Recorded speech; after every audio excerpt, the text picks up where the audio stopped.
Yeah. So I take yours. It's working now. Fine. Okay.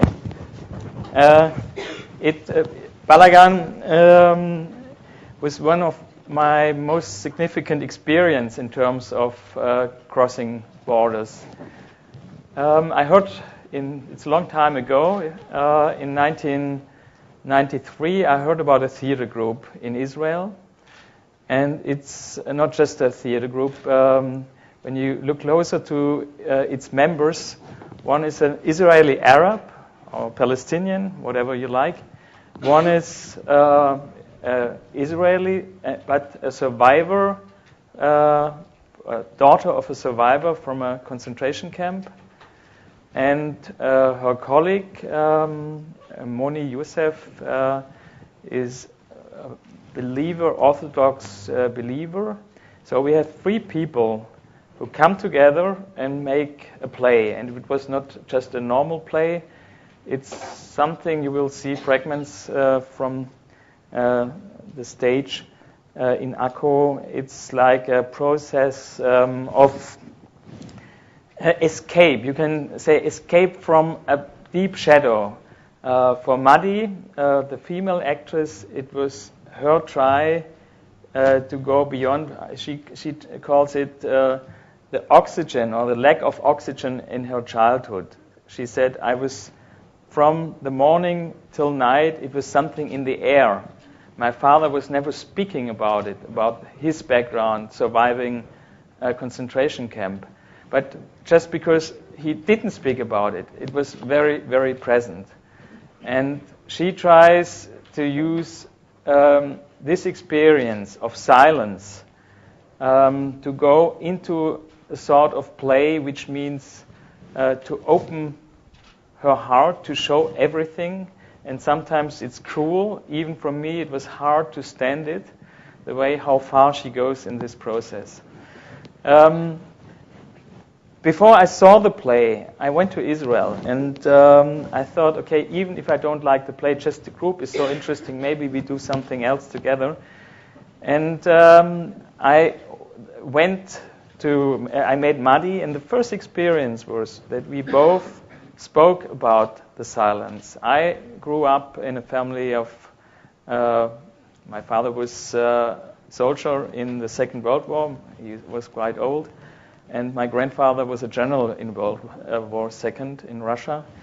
So in a way, both were preparing something, you can say the battlefield, and after them came the SS, and they started to kill 100,000s, maybe even more, of Jews in Russia, Poland, wherever. So we had a lot of debates. And I also knew this sound of silence before we started these debates. So talking to her, even it was clear from the very, very first moment, it's not at all, we don't have the possibility to equate our experiences, but there's some affinities. And this was the first moment of a challenge. And the second moment of challenge was a very personal with Khaled Abu Ali, the Israeli Arab actor, the Palestinian actor. The first part of the play takes place in a museum, and Khaled does something what normally the guide does. He explains the model of a concentration camp, destruction camp, in fact. And he was sitting with the stick and pointing at different parts of this destruction camp. And all around him were 30 spectators. And suddenly he interrupts and pointing at me, and he says, well, today we have a specialist for destruction. So if you have destruction of human beings, he's a German, if you have any questions, ask him, ask the expert. And of course, I was shocked being in this way torn into the action. And later he went on, and suddenly after a couple of minutes, he asked the question, something like, why so many people died already in the trains. It was winter time.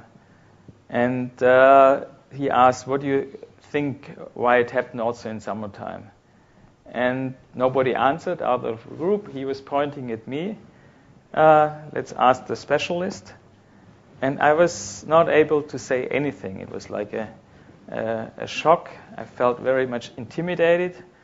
And suddenly one of the spectators, an old Israeli guy, stood up and said, "Stop. You're fucking Palestinian. You are not allowed to intervene in our affairs of the Holocaust. If we have something to do with it, we do it with the German guy for ourselves. Don't intervene in our case. Stop it." And at this moment, in this very moment, I knew I have to do the film. It's called Balagan. It means, in fact, chaos. It means productive chaos. And I went to Israel for a long research work. I was there for more than 4 weeks before we started shooting. And I tried, the idea was not only to make a film on the play and the actors, the idea was from the beginning to invite people who are in a way significant for the Israeli society and to have them with us, and maybe they would respond in one or the other way. From the beginning, I wanted to invite, of course, also survivors, and to have a dialogue. The interesting moment was from when I told the actors and the director about the idea.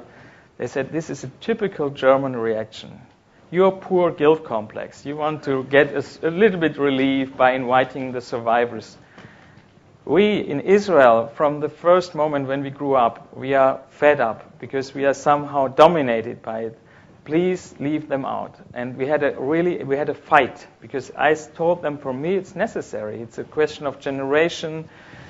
You are the second generation. We are about to have the third generation of the grandchildren already of the survivors. So I want to go back to the origin. I want to have people with us who will respond to something. You, Madi, as a second generation survivor, what you do, this kind of, as we can call it, escape or whatever it is, some sort of fight with the black shadow or the lack of oxygen, as she calls it. And in the very end, and this is the point where we will jump into the movie, in the very end, I said, okay, you have your play, I have my film, I will decide who will be in the film. If I want to invite somebody, I will invite him or she. And so the first scene, we are jumping now in the middle of the film. It's a pity. I would really like to show you the whole film. We don't have so much time, so be patient. It's not so easy to find the path through it, but we will jump into the scene of Madi, the female actress, the daughter of the survivor, in a scene where you can see how she tries to express herself, escaping what I call from the shadow. And then you will see Khaled Abu Ali, the Palestinian actor, and he is in a dialogue with somebody who survived the camp. Before, what we don't see, and that's something I have to mention, Madi, the female, the daughter, has the number. She has a tattoo, a number on her arm, like her father. And of course, she knows it's somehow blasphemic to put it like she is not a survivor, but she did it. And the female spectator, she reacts on that tattoo. And that's something we will see. We'll go on for something like 25 minutes. Something I have to prepare also, another scene. Khaled lives in the Israeli, as a Palestinian in the Israeli part, not in the territories. But sometimes he goes to his friends in Jenin. And in the last chapter of the film, you see him on his journey. I have to tell it because otherwise you are confused. Visiting his friends, and he will tell his friends that he worked with an Israeli theater group the first time. And all the questions of collaboration, threats, etc. will come up. So he's crossing the border, I was crossing the border. In terms of cultural bridges, we will start now our journey.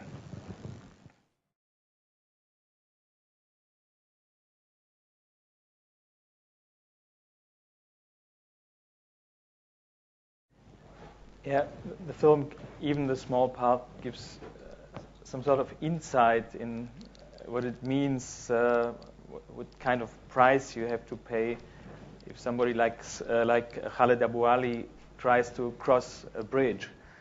In fact, it's always also a question of responsibility. Making a documentary in this field, it's like an open heart surgery.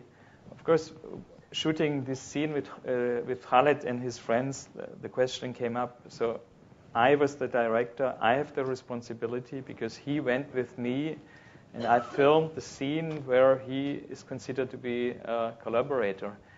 And what does it mean for him? So the next day we went to his friends and we tried to keep the emotions down. And but actually he never went back to Jenin after we shot this film for, I think, maybe the last 2 years. I haven't heard from him since 2009, but up till 2009 he never went back.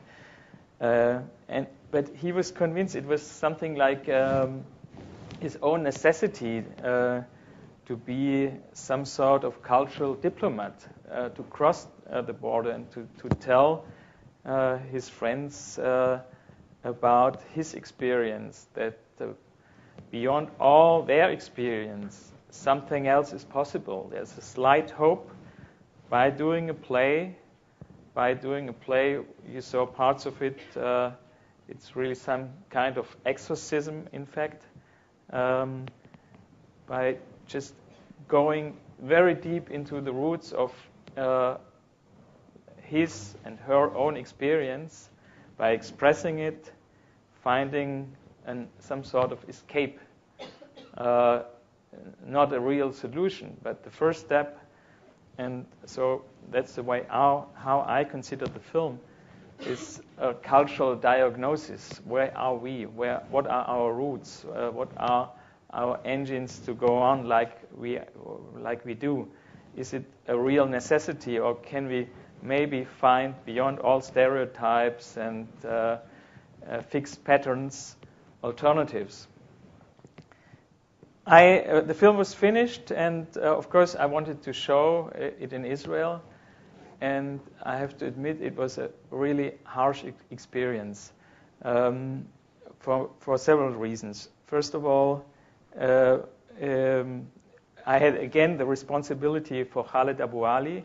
It was very hard for me to go to his village because during the shooting process I was in danger, because you never know how, because I look Jewish. I'm not Jewish, but I look Jewish, and some people in his village told his friends Andres is a spy from Shin Bet. This is a secret service.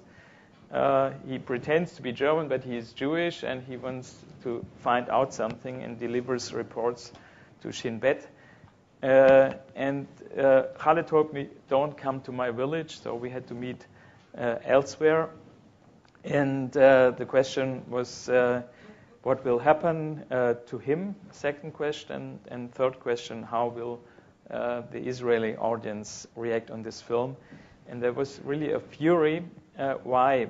I had a screening in the Jerusalem Film Festival, and people got upset. First of all, towards me. They told me, you are a German director and you are not allowed to intervene in this inner or interior affairs of Israel. So take care about your German past, that's good and fine, but why are you here? Other people said, of course, he has another view on our problems, and it's, of course, connected with his own perspective. So it was a debate, and it went very personal. In fact, some people stood up and said, where's this fucking German director? We have to beat him up. They really went aggressive. And the second provocation was muddy. You saw her in the film when she said things like, "I don't give a fucking shit on the 6 millions." I always said you have to look into her history. She tries what I call exorcism. She tries to escape from a shadow, from a pain, and she uses this very extreme form of art to escape. And on her way doing the play, she lost weight. She had only, it was really dangerous. Why? She wanted to identify with the survivors in the camps who had only 35 kilograms. She had 39, so it was at the edge of really to start. She had to go to the hospital. And because it was so dangerous, because it was so close to her own experience, because she went so far, she had to escape, and that's the relation why she says, "I don't give a fucking shit on the 6 millions." Of course, she gives a lot on the 6 millions. It's the theme of her life, and she wants somehow to get out of this shadow. Another problem which came up showing the film, we had very few Palestinian spectators. And the interesting point was the nakedness. They said, okay, he can go to the Israeli side and make the theater play, but this is a religious taboo. Why is he naked? And Khalid tried to explain why there's a necessity. You see him in the scene, last 5 minutes, standing on the table. An Israeli spectator, he's naked, is beating him with a stick. You don't know the background because it's the first part of the film. In the beginning, he's explaining the table. It's part of the Treblinka model. And people, Jews, were tortured on this table. And of course, it's a provocation. He's naked, he's standing on the same table, and he's inviting Israeli spectators, passing the stick to them and say, okay, do what you want. And it's, first of all, it's fun. You see they are smiling, but suddenly it turns to find in this fun and some sort of game, improvisation, you find a true core of humiliation, and Khalid, I saw him after the play, he was totally depressed and said, I offer it to them and I always hope they don't do it. But they love to do it. I'm for them just the object. And he provokes it and he is suffering. And that's why he has to be naked. And but this is something you can't transfer to his Arab friends, of course, because it's a religious taboo and they hated him for that. Even in Germany, we had the theater group came to Berlin, and we traveled all over Germany. He was threatened because of that. We had sometimes asked for protection, guards, to let the show run. So the question is how we can build bridges, cultural bridges. And I think it's a long way. Maybe sometimes in this case, it took 5 years. I showed it. I came back to Israel and I showed it again 5 years later. And it was a little bit more possible. I could go back to the village. I was no longer the spy for them because they saw there were no consequences. Nobody was arrested because of me. So I was invited, and they were somehow ashamed what they said to me. And this was the first step. So I think the first thing is patience, and the second thing is try again and again to create empathy. And what Khalid does is, for me, extremely courageous to see the other side, to go. And he tells in the film, I never dealt with the Holocaust. The only thing what the teacher said, why only 6 million? Why not all? That was the way how he dealt with the Shoah, with the Holocaust. And going into the play, and of course the Israeli actors were upset. Why did you never deal with it? And in the beginning, he told me, he was very frankly, straightforward. He said he continued to tell the same things what he learned in school from his Arab teacher. And of course, Moni was upset and he wanted to throw him out. And then he went to Yad Vashem. It's in Jerusalem, one of the main museums on the Holocaust. And he went there and he stayed 1, 2, 3, 4 days. And the reason when he explains the model of Treblinka, it was his own wish, because suddenly he started to identify. He started to identify with the Jewish perspective. And that was for him very threatening, because suddenly his own identity was somehow lost. He went back to his village and suddenly he didn't know, where do I belong to? That was one of the reasons you see him all the time in the car. He's not at home in his village, but he's also not at home in the theater group, not really. And the last image of the film, I think it's, for me, like a metaphor. He's in the arms, like Jesus, in the arms of Maria. But Madi has this vampire teeth, and she is not biting him yet, but it's not a peaceful image. And we all know he's threatened going back to Jenin. He's not really, he doesn't feel comfortable being at home because the friends and families, somehow it's spread. He's naked, he does strange things. So he is, for me, he's some sort of ambassador of crossing bridges, but being threatened, but he goes on. And I think in this sense, he is a very strong symbol. And today the film is quite old. It's from 1996, but he still is. The theater group still exists. Sometimes it was very, very hard for them to go on because the government didn't pay for them, and so they had to raise money just from the spectators, from the performances, and it was very hard to survive. So he went back in his village, and he was he organized a football crew team in his village. So he did other things, but still he believes with all the problems on the way in his message. And I think talking about the part of me being a film director, of course, I'm looking for protagonists like him who are strong, who are courageous. I'm looking for protagonists also like Madi, who are like a root going very deep in their own soil and breaking taboos. Not just to break taboos, but to find an escape, to find ways to express herself and give other people a chance to understand the heritage of this maybe most traumatic experience in the last century, showing how it is transferred from one generation to the other. And it's in Germany we had this debate, Schlussstrichdebatte. It comes up every 5 years. Some say now it's enough.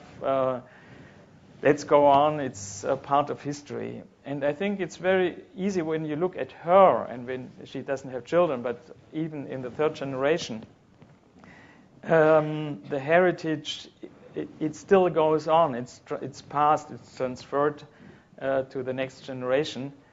And the only thing what we can do is be cautious and conscious, both cautious and conscious about it. And we have, as artists, the responsibility to be open, to look, and even if it's painful, to transfer something of their pain and to build bridges, even if we don't talk about us. I'm not in the film, but still it's for me the responsibility to do the same thing here, to look back into the roots of German history, of the German heritage, how it changed. Auschwitz is now for many decades far away, but there's still this very, very, very little sound. If we are silent, we can still listen to it. And the people who survived the camps are about to die, but there are memories, there are films, and I think this film is for me. I'm still very happy that I did it, because it's a document on the trial, how people wanted to find their own way of dealing with something what is and was unbearable. Thank you.